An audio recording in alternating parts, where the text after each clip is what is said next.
Hello, welcome back to my channel. Today I'm going to be talking about my favorite books of 2019. This is the second in my series of end of year videos. If you missed the first one, I did my worst books of 2019. I'll leave a link in the cards up above. That one is going to be a lot longer than this one because for some reason I just have a hard time talking about what I love in my favorite books, but I'm gonna try my best today. So the first book that was one of my favorites of the year falls into the category of YA contemporary, and it is Dig by A.S. King. I gave this book 5 stars. I absolutely adored it, and it really reminded me why I love and respect YA contemporary so much. This has been a year, I guess, for me of discovering what I enjoy in young adult contemporary, and that tends to be the more hard-hitting side of things. This book is kind of hard to put into words, but it is a story about generational privilege and racism and wealth. I like the story so much because of the unique way that it is told. It's told from 5 separate points of view that all sort of come together at the end in a way that was really unexpected and unique. I also like that our characters are not necessarily named at the beginning of the book. You're sort of supposed to understand their identity more and more as the book goes on, and that was something that I'd never really seen done in fiction before, especially not young adult fiction. I loved the subtle commentary that was present in this book. I feel like it is oftentimes very hard to get your point across without slamming it in our faces over and over and over again. As an author, in my most disappointing books video, which is coming after this, you'll understand what I mean a little bit more, but I just feel like the art of subtlety is something that is being lost a little bit over time in fiction, and I feel like A.S. King does such a superb job at examining hard truths about society without telling you how to feel about them. Letting you come to conclusions on your own is something that, like I said, is just, I think, increasingly hard to do as time goes on, and I just love the way that she did it. This book is beautiful. I love how everything came together, and now I'm just so excited to read more of A.S. King's backlist. I haven't read any of her other books yet, but I already have 3 new ones on my shelves because I'm just certain that she is going to be a new favorite author of mine. The second book on my list is a YA fantasy, and this, again, I think really showed me how much I enjoy YA fantasy, what it is I like about the genre as a whole, and what sorts of books I'm going to be looking forward to reading in 2020, and that book is Furyborn by Claire Legrand. I loved this book. This was one of the only YA fantasies that I read this year that really gripped my attention and got me into the story, I think for a few different reasons. Our 2 main characters, Riel and Eliana, are both pretty unlikable and very, very strong women with a lot of flaws. I love that. I think in a lot of YA fantasy with women as protagonists, we either get a knife-wielding badass or we get a woman who is soft at the beginning and then becomes a knife-wielding badass. That's not really the case in this book. Our 2 main characters have so many realistic flaws, and they don't really fall into any sort of trope that I have seen before. I also like that the magic system in this book is a little bit unexplained, but it's explained enough to where you know that the author knows what she's doing. You know that the magic system is going to be revealed slowly over time. It's not just going to be thrown all in your face in the first book in an info-dumpy way, and I just like the way that the reveals happened with the magic system. We would get a little bit of a reveal and it would impact our characters. It worked really, really well in this setting. I'm realizing I didn't tell you guys what this book is about. It is about 2 queens, Riel and Eliana, and they are in 2 separate timelines. Riel is essentially Eliana's mother, which we learn pretty soon in the book. I believe it's the prologue, so I don't feel super bad spoiling that for you guys, but it's about Riel's story and kind of the way that she comes into power and into her magic, and then it's about Eliana dealing with the consequences of her mother's reign. She is not aware of the fact that Riel, I believe, is her mother. I'm pretty sure. There is a bit of time travel involved again in this book in the very beginning. It's a complicated and kind of complex story, but there was just so much to like. Besides the things that I told you guys that I liked previously, I really, really enjoyed the male love interests in both stories. I also liked the representation of bisexuality. I thought it was really well handled, but the male love interests for both of our main characters are something different, I think, in YA fantasy. We usually get, again, the like grumpy and, I don't know, just like all-powerful man, and in this book, Riel, her love interest, is very much not as powerful as her, and I think that that presents challenges in their relationship because this is very much a sort of male-dominated society, and the fact that she is more powerful than him definitely impacts their relationship and the story. There was so much to like about this book. I think it is criminally underrated.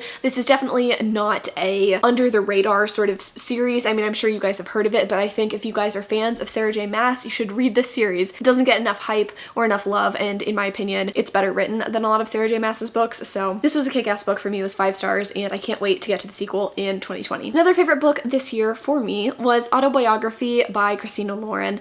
This is, I think, Christina Lauren's only young adult novel, but it is actually my favorite novel period that they've written, regardless of genre or age demographic. This book worked for me in so many ways, and I think connected with me on a level that none of their other books have. This book is about a guy named Tanner who ends up moving to Utah. His mom, I believe, is originally from Utah. She understands what the culture is like there. And even though Tanner was out as bisexual at his last school, his parents, his whole family knows, he has to go back into the closet for his own kind of safety and well-being, according to his mother. And that kind of presents a set of challenges, especially as Tanner is falling for his creative writing TA. He's in high school, and an old high school student comes back to like help TA the class. He falls for Sebastian, who is devoutly Mormon and is heavily closeted. So this story is super complicated, and I understand why it gets the hate that it gets, but this story worked for me because it is so quintessentially high school and handles self-discovery so incredibly well, in my personal opinion. The way that our two characters come together and instantly form this connection was something that I had experienced in high school personally. I think everybody's like, oh, this is so insta-love. Have you never been in love in high school? I also think the way that Tanner kind of struggles with his sexuality and with the fact that he can't be out is something that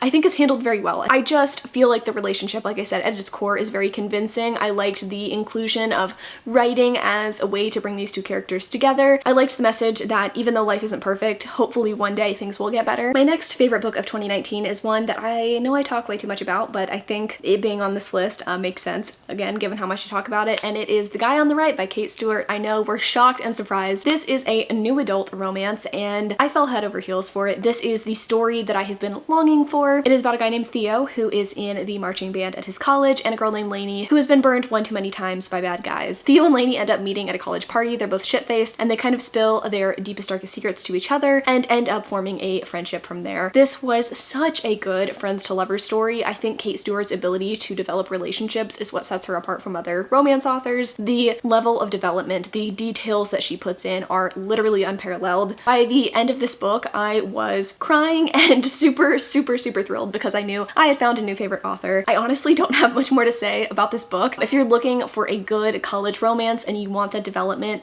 you want the steam levels, this is definitely one for you. This is just such a good romance. I just finished The Guy on the Left recently, and I really enjoyed that one too. So overall, Kate Stewart was a fantastic discovery in 2019, and The Guy on the Right definitely has cemented its place in my heart. The next book on my list is a mystery thriller, which is kind of a weird book to put on my favorite books of 2019 list, but this is definitely the year that I kind of discovered what I liked in mystery thrillers, so it felt weird not to put one on my best books of 2019 list, and that book is The Silent Patient by Alex Michaelides. Don't know how to say that last name. This book worked for me in so many ways. I, of course, gave this book 5 stars. This book is about a psychiatrist who seeks out a patient that has been silent for many years. She murdered her husband. We know that for basically a fact from the very beginning of the book, and he wants to find a way basically to get to her and find out what happened, find out why she's not speaking, get to the bottom of the murder. The twist in this book took me places and surprised the hell out of me. I loved the way that this book was told. It was told from our patient's diary entries in the past and told from our psychiatrist's point of view in the present day. I loved both points of view equally. I loved where the story went. It was just so well crafted and well told. It was the perfect domestic psychological thriller, everything that I could have wanted. I'm finding out that I don't really like domestic thrillers where there's like a husband-wife like currently dealing with something together, like, oh, the baby's missing or something like that. I don't like those kind of stories, but these sorts of psychological domestic thrillers just work for me so well. I also really liked An Anonymous Girl by Greer Hendricks and Sarah Pekkanen. That one was also really good. So this book for me symbolizes more than just like being a good book. It also symbolizes the fact that I know what I like in mystery and thrillers now. So love this book. Highly recommend checking it out. I feel like it perhaps might be a little bit overhyped, but it definitely lived up to the hype for me. And then the last book on my list was Stage Dreams by Melanie Gilman. This book was so beautiful. It definitely made me cry. I read this as a part of my I Read 5 female romances, and this was a female graphic novel featuring a trans woman main character. It was set in the Wild West. There was a lot of like heisting. Is that the word? I'm not really sure. Thievery. These two main characters get together, I guess. One is kidnapped and the other is the kidnappee, and it's a root tootin' good time. What can I say? I liked this because the story was just cute. It was really fun and wholesome, and I liked that our trans main character was not put through shit. I feel like a lot of the books I've read, almost all of them that I've read that have a trans main character, the trans character has to suffer in some way, and I just don't like that. I mean, I know that is the reality for a lot of trans people, but sometimes it's just nice to read uplifting stories with trans main characters, so I love this book. I would highly recommend checking it out. It definitely took me by surprise. It was one of my most surprising reads of 2019, and overall it's just one that I think I'm going to reread time and time again when I just want like a pick-me-up, so I loved this book. And then I thought I would do a couple honorable mentions because I knew I wasn't going to talk that long in this video. I'm not going to really talk too much about these books, but I'll just kind of like briefly tell you what they are, why I liked them. The first one is Far from the Tree by Robin Benway. This is a story about 3 teens who were adopted out to different people and kind of the different ways their life looks now as a result of being adopted, and it is about them coming together and learning more about kind of their lives and their interconnectedness. I love this book. It was beautifully told. I cried when listening to this audiobook in my car. Anything that makes me cry is a good book, usually. Next was Marriage for One by Ella Mays. This was one, again, that really took me by surprise. This is the story about Jack and Rose, and it is a marriage of convenience romance novel. I liked how slow burn this was. I think a lot of people consider this boring, but like I loved it. It spoke to me. It was so sweet. It was like if Christian Grey from 50 Shades was not a creepy stalker BDSM douchebag. Not that BDSM's necessarily a bad thing, but you know, semantics. We know Christian was bad. We know he was not a good guy. Jack was a good guy. The next book is Red, White, and Royal Blue by Casey McQuiston. Despite the kind of awkward third-person point of view, I really liked this book. I liked the kind of alternate reality surrounding the 2016 election. I loved the relationship between our main characters, Alex and Henry. Overall, this was just a really, really fantastic debut. I like that new adult is becoming more mainstream. The next book is The Bright Test by Helen Huang. I loved this book. I'm not a huge fan of traditionally published romance, so I was kind of hesitant to pick this up despite loving The Kiss Quotient in 2018. This book really, really worked for me. It was so beautifully told. I loved our autistic main character, Kai. I liked Esme. She was an immigrant who was kind of trying to find her passion and find what she was really good at in America. I don't know. I just, everything about this worked for me. Loved the main characters separately. Loved them together. It was a beautiful story. And then lastly, an honorable mention is Junkie by Cambria Hebert. I read this as a part of my taste test for Gabby from Gabby Reads, and this is a male-male new adult like college-y kind of romance, and it was just so good. This book made me blush. It made me squeal. It had all of those fun tropes that you come to love from fan fiction in a published novel. So I don't know like what I could say about this one to get you guys to read it, but I loved it. It was so, so good. If you're looking for a male-male romance and you don't know where to start and you like fan fiction, I would definitely give this one a try. So that's it. Those are my best books or favorite books of 2019. Stay tuned for my most disappointing books of 2019. That video is coming very soon. I love you guys so much, and until next time.